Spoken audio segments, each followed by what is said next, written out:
नमस्कार, मैं हूं संजय शर्मा। आप देख रहे हैं 4 PM न्यूज़ नेटवर्क। अभय दुबे जी आए हुए थे तो कल आपने उनका शो देखा, मेरे ऑफिस में थे। बहुत शानदार बातचीत की हम लोगों ने, आज बहुत लोगों ने पसंद किया। ये आज जहां खड़े होकर बात कर रहा हूँ, ये मेरा दूसरा ऑफिस है लखनऊ में। अभय जी को मैं दिखाने लाया था और सोचा आज अभय जी से यहीं बातचीत करूँगा।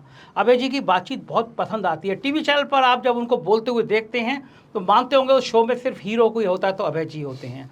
आज हम कई सारे मुद्दों पर उनसे बात करने वाले हैं, देश के ज्वलंत मुद्दों पर उनसे बात करने वाले हैं। तो स्वागत करते हैं अभय जी का। अभय जी बहुत बहुत स्वागत है आपका 4 PM न्यूज़ नेटवर्क में। आपने हमारे दोनों ऑफिस देख लिए, हमारा बड़ा मन था हम दूसरा ऑफिस भी आपके देखें। बहुत अच्छे ऑफिस हैं और आपके कर्मचारी भी बड़े निष्ठावान तरीके से हाँ, अपने बहुत काम में लगे हुए हैं। मज़ेदार तरीके से रहते हैं, लाइव रहते जी, हैं, सब जी, बच्चे जी, लोग मुझे टीवी जी, रहते हैं। जी, अभय जी बात शुरुआत करूँगा, आज एक बड़ी घटनाक्रम हुआ है, के कविता को जमानत मिली है। जी, और मैं हैदराबाद में था उस दिन, जिस दिन पहली बार सीबीआई उनके घर पे थी। जी। सीबीआई अंदर थी और मैं बाहर खड़े होकर रिपोर्टिंग कर रहा था। हुँ, और मुझे लगता था उस समय तक केसीआर का बड़ा जलवा था, मुझे जी। लगता था केसीआर को कोई हरा नहीं पाएगा। हुँ, लेकिन उसके बाद केसीआर थोड़े नम्र पड़े और ये हुँ, मैसेज किया वो बीजेपी के संग तालमेल कर रहे हैं। हुँ, और मुस्लिम वोट सारे कांग्रेस में चले गए, सत्ता बदल गई। हुँ, लेकिन आज के कविता को जमानत दी है। सुप्रीम कोर्ट ने इसकी जांच एजेंसियों पर बड़ी खराब टिप्पणी की है, बड़ी हुँ, तीखी टिप्पणी करी हुँ, है। दो बातें उससे, इतने दिनों तक के कविता को जेल में रखा गया, हुँ, निचली अदालत डरती हैं जमानत देने से। दूसरा, हुँ, क्या केजरीवाल को भी अब संदेशा है कि अब शायद केजरीवाल की भी जमानत हो जाएगी? हुँ। इस पूरे घटनाक्रम पे आपका क्या कहना है? देखिए, केजरीवाल की ज़मानत में तो कोई संदेह ही नहीं है, क्योंकि सुप्रीम कोर्ट ने जो उसूल स्थापित किया है, वो ये है कि बेल जो है, वो उसूल है, जेल उसूल नहीं है। हम्म, कि बेल मिलनी चाहिए, बाद में मुकदमा आप चलाइए और मुकदमे का जो फैसला होगा देखा जाएगा, लेकिन व्यर्थ में किसी व्यक्ति को आप जेल में नहीं रख सकते। ये उसूल पीएमएलए कानून में भी, हम्म, जहाँ दफ़ा 45 की वजह से बेल मिलना बहुत मुश्किल बना दिया गया था, वहाँ पे सुप्रीम कोर्ट ने अब ये स्थापित कर दिया है। देखिए, पीएमएलए कानून है क्या? ज़रा इसके ऊपर एक हम्म, थोड़ा-सा इसका बैकग्राउंडर ले लिया जाए।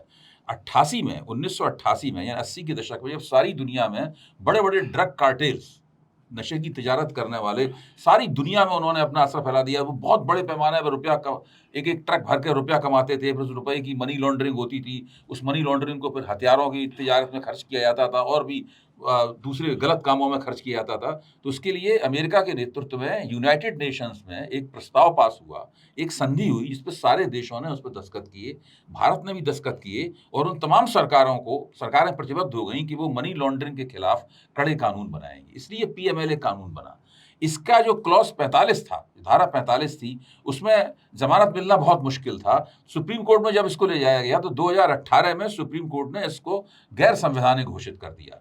लेकिन नरेंद्र मोदी ने इसको भांपा। नरेंद्र मोदी, उनके रणनीतिकारों ने भांपा। उन्होंने कहा कि इस क्लॉज़ का इस्तेमाल करके नशे की तिजारत को छोड़ दीजिए, हम भारत में विपक्ष मुक्त लोकतंत्र बनाने की तिकड़म कर सकते हैं। तो यहाँ पे नरेंद्र मोदी का जो मॉडल है विपक्ष मुक्त लोकतंत्र बनाने का, वो बांग्लादेश में शेख हसीना के मॉडल से अलग तरह का मॉडल दिखाई पड़ता है। तो यहाँ पे पीएमएलए कानून फिर मनी बिल के जरिए पिछले दरवाजे से, इसको मैं चोर दरवाजा कहता हूँ, चोर दरवाजे से इस कानून को फिर, इस धारा को फिर जीवित किया गया, इसको और कड़ा किया गया। उसके बाद में एनफोर्समेंट डायरेक्टरेट को नए अधिकार दिए गए और इस प्रकार करके एक पूरा ऐसा कानून सम्मत प्रपंच रचा गया और विपक्ष के ऊपर हमला किया गया। विपक्ष के दमन का ये बहुत बड़ा औजार बना। लेकिन अब देखिए, धीरे-धीरे करके इन्होंने जो-जो काम किए थे, उन सारे कामों की पोल खुल रही है और वो सारी तिकड़में धराशायी हो रही हैं। के कविता को सबसे पहले मनीष सिसोदिया को जमानत मिली पीएमएलए कानून के तहत। उससे पहले अरविंद केजरीवाल को निचली अदालत ने नियमित जमानत दी, रेगुलर जमानत दी। अब के कविता को जमानत मिल गई है। अभी सीबीआई के मामले में अगली बार सुप्रीम कोर्ट अरविंद केजरीवाल को जमानत दे देगा। इस तरह करके इनका ये जो पूरा प्रपंच इन्होंने रचा था, विपक्ष मुक्त लोकतंत्र कैसे बनाया जाए, ये धराशायी हो जाएगा। ये लोकतंत्र की बहुत बड़ी जीत है और ये जो बीजेपी वालों ने मिलकर साजिश रची थी, इस साजिश की पूरी तरीके से पोल खुल गई है। देखिए, ना ये मुकदमे चलने हैं, कुछ नहीं होना। इसका मकसद ही ये था कि इन लोगों को अधिकतम समय तक, जिससे मोदी जी नाराज हो गए उसको जेल भेज दो, जो भाजपा के लिए खतरा है उसको जेल भेज दो, जिसके खिलाफ भाजपा चुनाव नहीं जीत पाती है उनको जेल भेज दो और इस तरीके से करते रहो। तो ये पूरा हथकंडा इस्तेमाल किया गया था। इसके लपेटे में बहुत निर्दोष आ गए थे। तो ये जो किया गया, ये भारतीय लोकतंत्र का एक काला अध्याय था, जो धीरे-धीरे करके ये काला बादल भारतीय लोकतंत्र के ऊपर से छट रहा है। मुझे, हाँ, आपने ये बात सही की। संजय सिंह पार्लियामेंट में नारा लगा रहे थे प्राइम मिनिस्टर के संग, मैंने उस दिन कहा था ये बुक हो जाएंगे। हाँ। और बाद में जब जमानत अरे वाला संजय सिंह से कई सांसदों ने कहा कि साहब, मोदी जी को साहब बोलते हैं, साहब बहुत नाराज हो गए हैं, वो अब तुम्हें छोड़ेंगे नहीं। और वो हुआ भी। मनीष सिसोदिया को इस तरह पकड़ा गया, फिर अरविंद केजरीवाल को पकड़ा गया। लोगों ने सोच लिया था कि आम आदमी पार्टी को खत्म कर देना। वो आम आदमी पार्टी को खत्म करने के लिए ही ये पूरा सब रचा गया था। और अब देखिए इसका क्या हाल हुआ।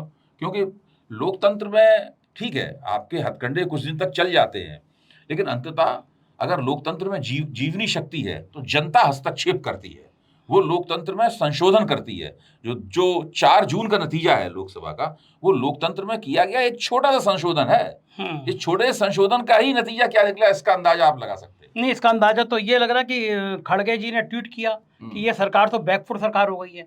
पिछली बार मोदी पार्ट 2 में उन्होंने 2 बार वापस लिया अपने बिल। किसान वाला वापस लिया, जो टैबरों के लिए लाए थे वो वापस लिया, और वो तो टैब वाला लाए नहीं, तो उससे पहले ही उन्होंने विड्रॉ कर लिया था। लेकिन किसान वाला बिल वापस लेते हुए कहा कि मेरी तपस्या में कमी रह गई होगी। लेकिन ये माना जाता था मोदी जी झुकते नहीं हैं, और अभी तो 2-3 महीने हुए हैं, झुकने की लाइन लग गई है।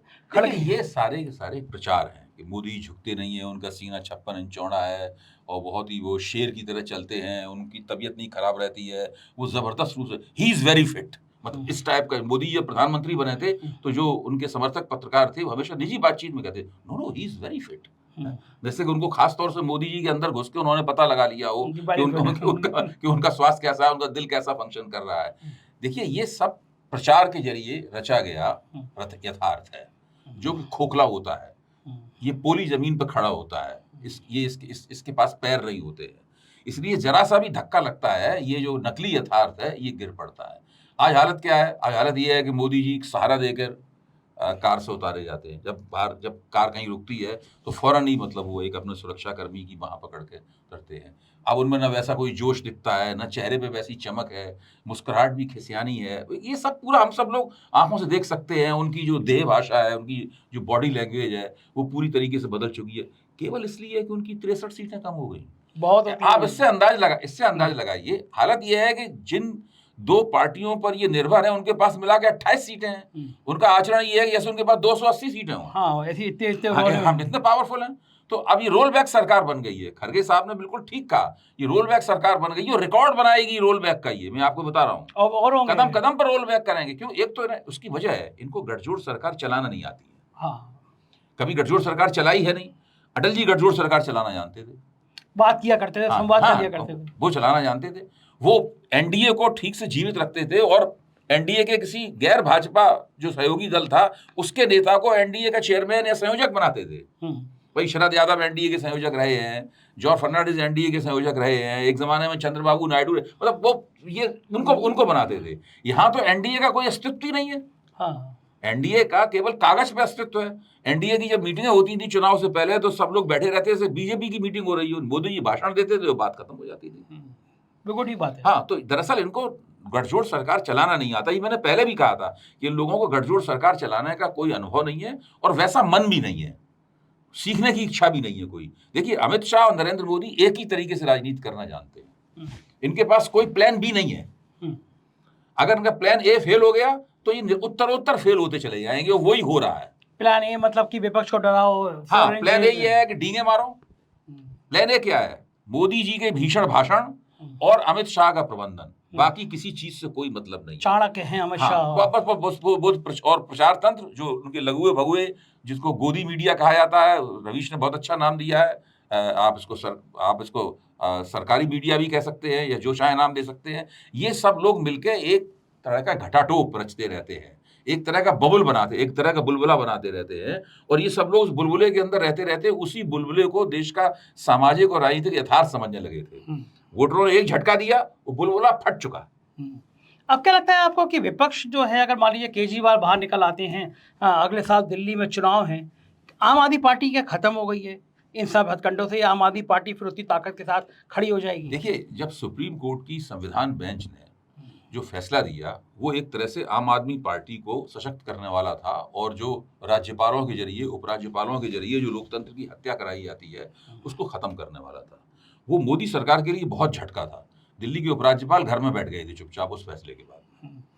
लेकिन फिर मोदी सरकार ने अपनी संसदीय शक्ति का सहारा लेकर उस फैसले को पलट दिया और दोबारा राज्यपाल को, उपराज्यपाल को सारे अधिकार दे दिए। अभी देखिए, वो पहले से जानते हैं कि कश्मीर में नहीं जीतेंगे, इसलिए उन्होंने वहां के उपराज्यपाल के अधिकार पहले से ही बढ़ा दिए, हाँ, ताकि जो सरकार जो हमारी जब सरकार जीते, सरकार बनेगी कांग्रेस की और नेशनल कॉन्फ्रेंस की, हम लोग अभी से सुरक्षित भविष्यवाणी कर सकते हैं, इसमें कोई दिक्कत नहीं। अब वहां पर मनोज सिन्हा साहब हुकूमत करेंगे, हाँ, क्योंकि उपराज्यपाल है। तो अब लेकिन होगा क्या, क्योंकि चूंकि इस पूरे कश्मीर के पूरे चुनाव का बुनियादी मांग ही ये है, उसके केंद्र में मांग ये है कि कश्मीर को पूर्ण राज्य का दर्जा दिया जाए।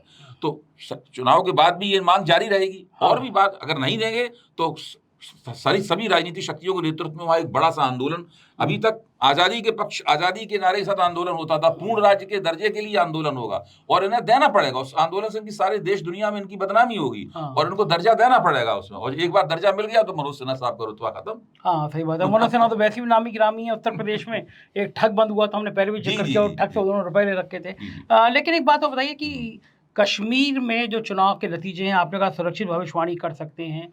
हरियाणा में कंगना रनौत के बयान के बाद हमारे क्षितिज कांत रिपोर्टर वहाँ घूम रहा है, बता रहा है कि फील्ड में कंगना रनौत के बयान को लेकर बड़ा गुस्सा है कि वहाँ पे किसान आंदोलन में लाशें पड़ी थी, रेप हो रहे थे। हरियाणा में वैसी हालत खराब थी, बयान भारतीय जनता पार्टी वैसे भी घबराई हुई है। देखिए, जब कंगना रनौत जैसे लोगों को, जो अच्छी अभिनेत्री अच्छी है कंगना, लेकिन राजनीति में आके उसने अपने साथ भी इंसाफ नहीं किया, और भाजपा का तो जितना वो नुकसान करेगी उसकी कोई सीमा नहीं है। तो मैं हमेशा व्यंग से कहता हूँ, कंगना रनौत अभी भाजपा की कुछ दिन और सेवा करेंगी, और जितना नुकसान होगा भाजपा वालों को पता नहीं है, ये बाद में अफसोस करेंगे। सब इन लोगों ने, जो नाथूराम गौडसेवादी लोग, संविधान बदला जाएगा, ये सब बयान में, देखिए जो मोदी को नुकसान इन लोगों से बहुत हुआ है। भाई लल्लू सिंह ने अगर बयान न दिया होता, अरुण गोयल ने बयान न दिया होता, वो जो वहाँ के वो थे, साउथ के थे, वो नाम भूल रहा हूँ, हेगड़े, अनंत हेगड़े, उन्होंने ये बयान न दिया होता, ज्योति मिर्धा ने अगर ये बयान नहीं दिए होते, तो फिर विपक्ष ने जो प्रचार किया था, उस प्रचार को इतना बल नहीं मिलता। ये इनके खुद ही एमपी के खुद ही इनके लोग कह रहे हैं, तो वो तो सब देखिए भाजपा, मैं कहता हूँ आज लोग, आप भी कहते हैं और लोग भी कहते हैं कि भाजपा की थोड़ी किस्मत खराब चल रही है, हो सकता है ऐसा हो।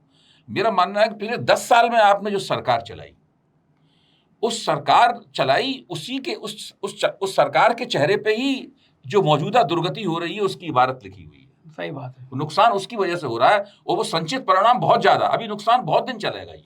हाँ, लगातार चलेगा। उत्तर प्रदेश में घटनाक्रम और हुआ है कि मायावती फिर से अपनी पार्टी की राष्ट्रीय अध्यक्ष बन गई है, बनना था भी उनको। क्या लगता है, मायावती का कुछ उत्थान हो पाएगा, या मायावती? देखिए, मायावती का उत्थान तो मायावती के हाथों में। आप कोई उनके बिहाफ पे हम लोग तो राजनीति कर नहीं सकते, मायावती के पक्ष में बयान देंगे तो हम मायावती की किस्मत नहीं बदल सकते।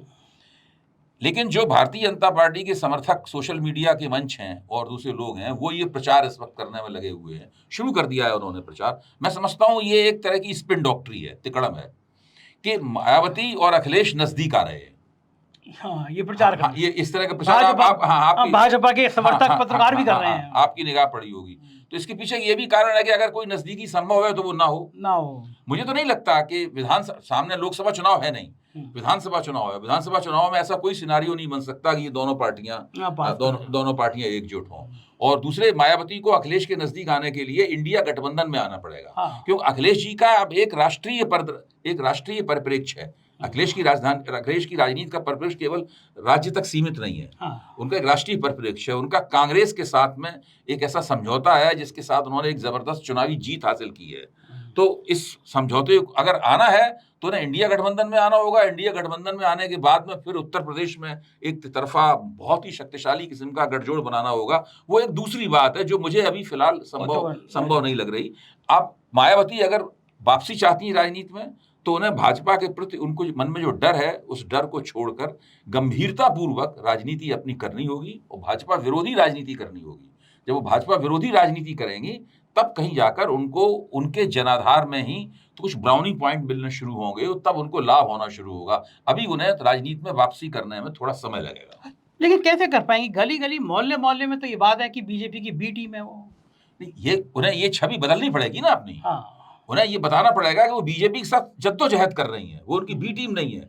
वो ऐसी नहीं है कि वोट काट के बीजेपी को जिता दें, या वोट काट के वो विपक्षी बीजेपी के खिलाफ जो पार्टियां लड़ रही हैं उनको हरा दें। ये उन्हें साबित करना होगा। जो पहले उनकी छवि थी वो उनको वैसी बनानी बनानी पड़ेगी, और छवि को बनाने में उन्हें काफी समय लगेगा। बिल्कुल। तो उधर कलकत्ता में प्रदर्शन खूब कल जारी रहा, लोगों ने मार्च निकाला। कलकत्ता में एक रेप कांड के खिलाफ आंदोलन बहुत तेज हो गया, लेकिन जहाँ विपक्ष की सरकारें होती हैं वहाँ तो आंदोलन हो जाता है। उत्तर प्रदेश में फर्रुखाबाद में 2 युवतियाँ गई थीं जन्माष्टमी देखने के लिए, लौटी नहीं, घर वालों ने तलाश किया, गाँव के बाहर एक पेड़ पे लटकी हुई मिली, दोनों की लाश लटकी हुई है वहाँ पे, लेकिन किसी चैनल की हेडलाइंस नहीं है। वो कलकत्ता की घटना, ऐसा लग रहा है गोदी मीडिया के लिए वो अकेला वो रेप हुआ। मणिपुर पे कभी जिक्र नहीं गोदी मीडिया का, उत्तर प्रदेश की घटना में कोई जिक्र नहीं गोदी मीडिया का, कलकत्ता वाली घटना लगातार तूल दे रहा है। तो जहाँ विपक्ष की सरकार होती है वहाँ पे महिलाओं का उत्पीड़न राष्ट्रीय मुद्दा, और जहाँ सत्ता होती है, बीजेपी की सत्ता होती है, सहयोगी की सत्ता होती है, वहाँ कोई चर्चा ही नहीं। देखिए, जो कलकत्ता का अस्पताल कांड है, अगर ये अस्पताल कांड नहीं होता और तृणमूल कांग्रेस की सरकार ने इसके साथ जो गड़बड़ियाँ की, गलतियाँ की इसको हैंडल करने में, इससे निपटने में, वो अगर नहीं होता तो भारतीय जनता पार्टी के पास ये बात भी कहने के लिए नहीं होती। दरअसल वो कांड भाजपा के लिए थोड़ी राहत लेके आया है कि उसके लिए इन्हें राष्ट्रीय मंच पर और वेस्ट बंगाल में कुछ बोलने का मौका मिल गया है। अभी तो उनके पास कुछ बोलने का ही मौका नहीं था। हाँ, इसीलिए सब लोग उसी में लगे हुए हैं कि जरा अगर 5 लोग जमा हो जाएं, खड़े हो गए, तो फौरन उसको टीवी पे दिखा दिया जाता है। और जो मीडिया की आपने भूमिका, जो मीडिया का पिक एंड चूज है कि वो बिल्कुल जिसको चाहते हैं उसको ऊपर उठाते हैं, जिसको चाहते हैं उसको पृष्ठभूमि में डाल देते हैं। तो आपने बिल्कुल ठीक कहा। मुझे लगता है कि तृणमूल कांग्रेस को इस घटना से काफी सबक लेना चाहिए कि अगर ममता बनर्जी के लिए केवल चुनाव दर चुनाव जीतना ही काफी नहीं है, उन्हें सुशासन भी देना चाहिए।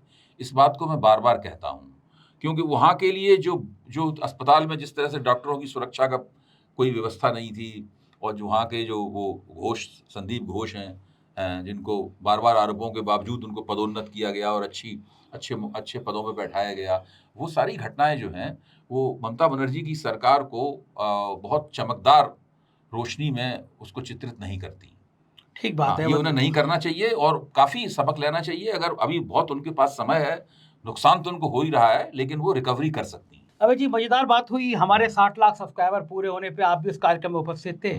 अखिलेश जी ने बड़ा जोरदार भाषण भी दिया, मैंने बड़े तीखे तीखे सवाल भी किए, लेकिन पूरे देश में अखिलेश के जवाब बड़े वायरल हुए थे, और कार्यक्रम की भव्यता तो आपने देखी थी।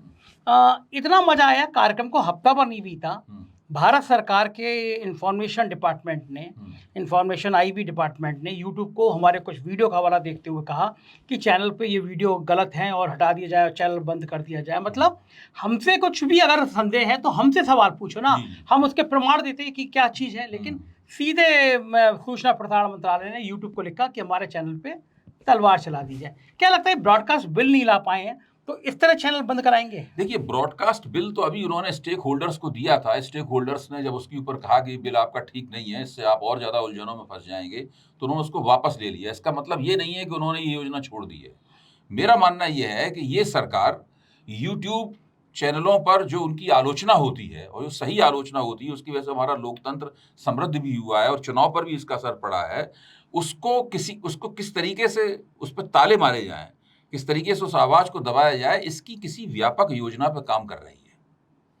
चूंकि ये मसला यूट्यूब से संबंधित है और एक ग्लोबल मसला है, अगर आप ये करेंगे तो ये उसे करने में उलझन हो रही है, दिक्कत हो रही है। लेकिन लगातार सरकार इस बात के ऊपर, इसलिए मेरे ख्याल से यूट्यूब पे सक्रिय सभी लोगों को, सभी सोशल मीडिया प्लेटफॉर्म्स को आपके साथ, आपके ऊपर जो दमन चक्र चला रहे हैं, ये इसकी रोशनी में कुछ योजना आप लोगों को बनानी चाहिए।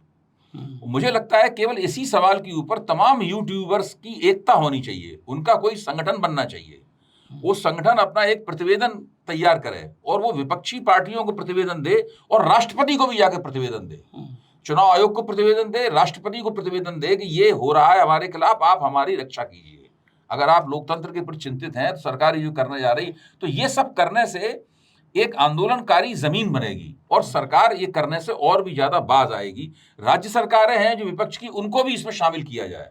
जितना बड़ा आपका इसमें केवल इसी एक सूत्री कार्यक्रम, सरकार जो दमन करने जा रही है, इसको इसका मुकाबला कैसे किया जाए, केवल, और कुछ नहीं। सबके अपने अपने हित हैं, सब अपनी अपनी भाषा में अपना अपना कंटेंट देते हैं, वो सबकी अर्थव्यवस्था है, वो अलग मसला है। बिल्कुल केवल इसी बात पे कि सरकार, अगर आप ये नहीं करेंगे तो कुछ दिनों बाद सरकार आपके मुंह पे टेप लगा देगी। अच्छा, तो ये सबसे पहले 4 PM क्यों? केवल हफ्ते भर का कार्यक्रम, हफ्ते भर का एक भाई आप नंबर 1 हैं, और आप नंबर 1 में काफी आगे हैं दूसरों से।